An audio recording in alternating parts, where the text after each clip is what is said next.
Hello viewers, and welcome to my blog for the 2013 Monaco Grand Prix. Then always one of the spectacles of the calendar. There are those that love, those that hate it, but at the end of the day it's one of those key races that's lasted from the beginning, a race that has incredible atmosphere, and you can't ignore that when you're around the circuit. It really is a very special place to be, and you can feel that through the ages, a special place for Formula One. And so we're back here again in the Principality. Qualifying, despite the weather conditions and the changes that we saw with different cars in terms of pace, at the end of the day it came down to Mercedes again. They have a very, very quick car when it comes to qualifying, the fastest car when it comes to qualifying, I think you can safely say. Despite that though, the laps from Nico and Lewis were very, very good laps. In fact, Nico's lap was, pretty much perfect all the way round. He really has the handle on this car. It's fantastic to see. Other drivers were a bit more unlucky. I think Pastor Maldonado was very quick in the first section of qualifying and then didn't do as well. Jenson Button had his problems with the fuel pump. Meanwhile, you had Fernando Alonso not really up there and competing. Sebastian Vettel not where he's expecting to be, maybe. I think he was expecting to mix it with the Mercedes. So as much as it was a predictable session, it was a very unpredictable session and enjoyable to watch. On to the race today then. Good start for Nico. Lewis up on the outside, managing to hold off the two quick starting Red Bulls, and that was essential for him through the first lap. A lot of jostling of cars through the first lap today, namely the two McLarens almost coming together a few times there as Jenson attempted to get past a couple of cars and get past his teammate as well. Obviously, Sergio Perez holding his line, and then of course being forced off the track by Jenson at the chicane outside the tunnel, and of course any other chicane in the swimming pool area. So that meant radioing in the pits, getting Perez to move over for him. McLaren could have helped themselves, I think, there and done it a bit quicker, but either way that was handled. And then the first section of the race was pretty much set, wasn't it? There wasn't much more to it. It was about the cars holding a 2-second gap from each other, protecting their tyres, and then seeing who was going to pit first. The kind of pit stops didn't really work out, I think, necessarily as everyone was expecting in terms of timing. Everyone was trying to find a time of the cars behind that they could slot into. And eventually, of course, we had the crash. I think it was from Massa's crash. And that was a very strange crash. I think it's very strange how the wheels have locked up on both the practice session when he crashed.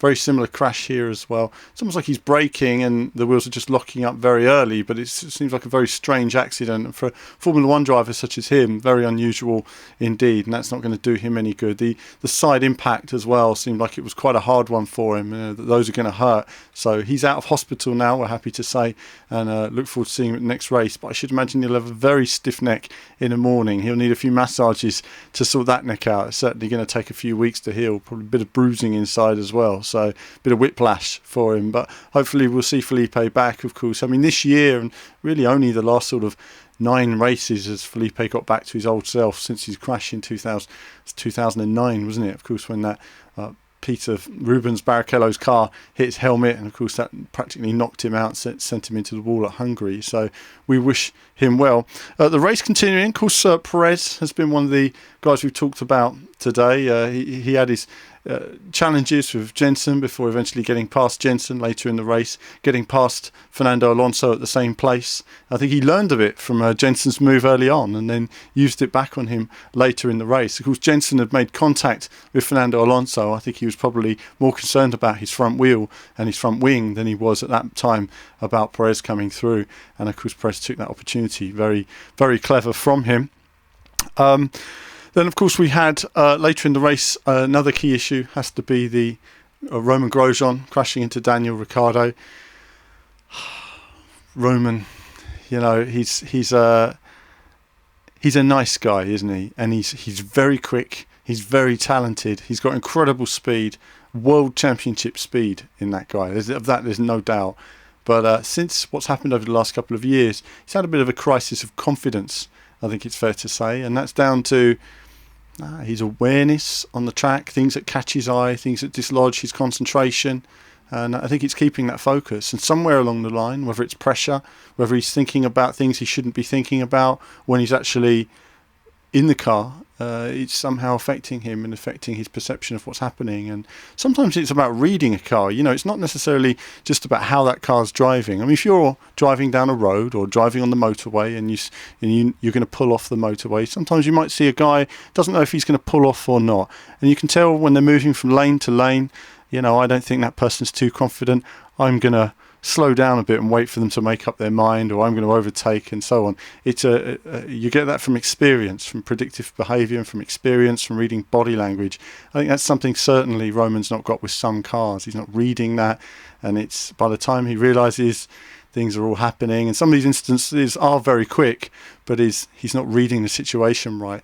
How many chances can he get? How many chances should he get? Well, he did have a bad season last year. He's had a better season this year. This was a very bad race for him, 3 crashes. I think it's fair to say now that pressure will be on him for the rest of the season as to how he's going to do, but whether he's going to remain in Formula One. But I wish him well. I hope he does. I think he's a nice chap. I think he's got some speed there. He's very talented, and we would like to see him realise his potential. Sometimes moving to a different team can help a driver as well. Maybe he should have come somewhere towards the back of the grid and worked his way up, and the pressure would have affected him differently. I have no idea on that. But I have seen it before, and I'd say a good example would be someone like Heinz-Harald Frentzen. He was in Williams, not doing great, moved to Jordan, battling for the World Championship in a car that wasn't even remotely good enough, somewhere around 99. So it can happen depending on what team you're in and what car you've got and everything else. There's a lot of other circumstances there. I'm sure Kimi's not the most helpful teammate. So obviously then we had Perez overtaking Jensen earlier on. We had the incidents of obviously the crashes early on with the Caterhams and stuff like that. We had the big safety car and the race stoppage for Pastor Maldonado smacking into the wall, and he had his clash with Max Chilton. Let's talk about that for a second. Big impact there, 9G. Wow. I mean, I can't even imagine what 9G is, honestly. Must feel horrible. That's all I can say. You can see how it pulled in the whole impact barrier. That's a good thing. It means the impact rippled through the whole barrier to do that. I know they were complaining a bit on the TV about it, but that was hefty. And I don't know where Pastor thought he was going on the outside. Max clearly didn't see him and wasn't aware he was there. And he's taken the blame for it, but I don't really think it was all Max's fault again. I think Pastor, a little bit of impatience there trying to get through, and he unfortunately came off worse there. So we had a long race stoppage, and I just wanted to go back for a moment to the safety car earlier in the race. Monaco, they're very good at clearing cars. They do it very quickly. We had a long safety car behind Felipe Massa when he was sitting there, and I thought it was a bit excessively long. We also had the race stoppage, and those opportunities helped Mercedes. Both of them really helped Mercedes today. I think it's fair to say that the tyre stop under the pits, yes, Lewis was a bit slow and he lost a couple of places, but that kind of helped Nico. It has to be said. We wouldn't know how the race would have turned out had it not turned out that way. And with the race stoppage as well, they let you change the tyres on the car, and I just don't agree that that's right. These cars are running, they're not in the pits. You should only be able to change your tyres in the pits. The fact that they stopped the race and then restart it as if a break in the entire race, I just don't think it works that well that way. And I think, unfortunately, it kind of does you out of a finish. It's not the first time it's happened. I think it happened in 2011 as well, when Vettel and Alonso had tyres that were falling apart. Jensen had brand new tyres and was coming up. They were going to fall off the cliff. There was no doubt about it.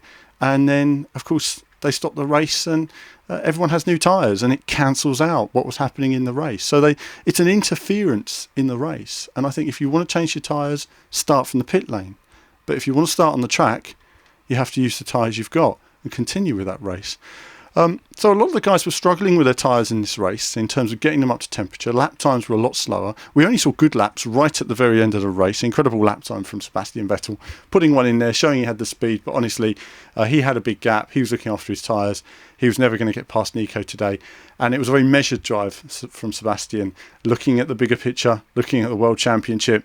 He's got a nice big lead now, something like 22 points, something like that, 21 points over Kimi Räikkönen now. So that's a very handy lead for him. But we do know a couple of accidents and it can all end for you very quickly. So obviously, eventually Nico great win from him today. A really solid drive. It's a perfect weekend. Great in the practice sessions, great in qualifying, great on race day. You could ask nothing more of him. The Red Bulls and obviously Lewis coming in behind. Great race from Adrian Sutil, cutting through at the end, getting through a whole bunch of cars. Well done. Where did that come from? Shame for Paul di Resta in qualifying. He wasn't able to show his true pace. But the pace of the Force India this year has been very special, and I don't think they've quite always realised their potential. So it's good to see him up there today and overtaking on a track as challenging as this. I suppose one of the talks of today is Perez. A lot of people attacking him online, and I've looked at it, and I have a very different opinion to a lot of people. But I personally felt his overtake on Jensen was great. His overtake on Fernando was great, and I think his overtake on Kimi Räikkönen, I think personally it was more of a 50-50. Kimi was struggling to slow the car down. Perez got his car on the inside, and Kimi moved across in the braking zone. Now, some people are complaining. They're saying he was being reckless today. But I've seen some of those people say before, they read the Senna comment. If you see a gap, you have to go for it. And you think to yourself, well, he went for the gap. He saw a gap. And I noticed that Kimi turned in early. And that brought another Senna reference. That incident when they show at the chicane at Suzuka, Alain Prost turned in early. Well, Kimi did the same thing today. He was moving across the track. Perez was alongside. His wheels were between the rear wheels and the barrier, and he moved across. Now, you could say the car behind should always brake and dive back behind, but people keep complaining. Do they want drivers to go for it? Do they want them to try finding a space on the track? It's not easy. They're all in a similar speed car. Or do they want them just to sit behind each other, single file, protecting their tyres and doing nothing? It's a difficult balance, and I think today it was nice to see Perez going for it. It was nice to see some of the other drivers going for it. It's always marginal, and I think today Kimi pushed Perez, and Kimi knows what he's doing. They don't want another driver coming in the championship and mixing it with everybody. So I think Kimi knew full well what he was doing today, and I think he was pushing Sergio pretty hard as the new guy in the car. And I don't think McLaren will have any problem with him there as well. Where Fernando Alonso was concerned, no, Perez was well up on the inside. Listen, if Fernando had the corner, he would have turned in and taken the corner. He didn't. There was a car there. If there was a wall in front of him instead of a runoff area, he'd have had to have hit the brakes and slowed down. So he lost the corner. If you stay on the inside, you'll always block someone. But these guys were trying to stay on the racing line because they were struggling with their own tyres, their own brakes and everything else. So there was a lot going on there. And of course, Alonso clearly had some problems with the car today and a lack of pace. So I think where Perez is concerned, it's been blown out of all proportion. I like to see racing. I think he did a good job. He didn't drive into, it's worth pointing out, he didn't go into Kimi. Kimi moved into him. That's the difference between those two areas there. I think also Romain Grosjean, his future is in doubt. I think it's fair to say his future is in doubt. It's been a tough day for him. It's been a tough weekend. 3 crashes. We're going to have to wait and see how that comes across in the next sort of the next few races for him. Under a lot of pressure. But next race is in Canada. Today has been an interesting race. Lots of politics around the tyres and the Pirelli testing. I'll come back on that in a couple of weeks' time when we know a bit more and we've had a bit more feedback on it. Because we don't have enough information at the moment to make any kinds of judgments. But that's it from me for now for this blog, and there'll be more from me and the Canadian Grand Prix in a couple of weeks' time very soon.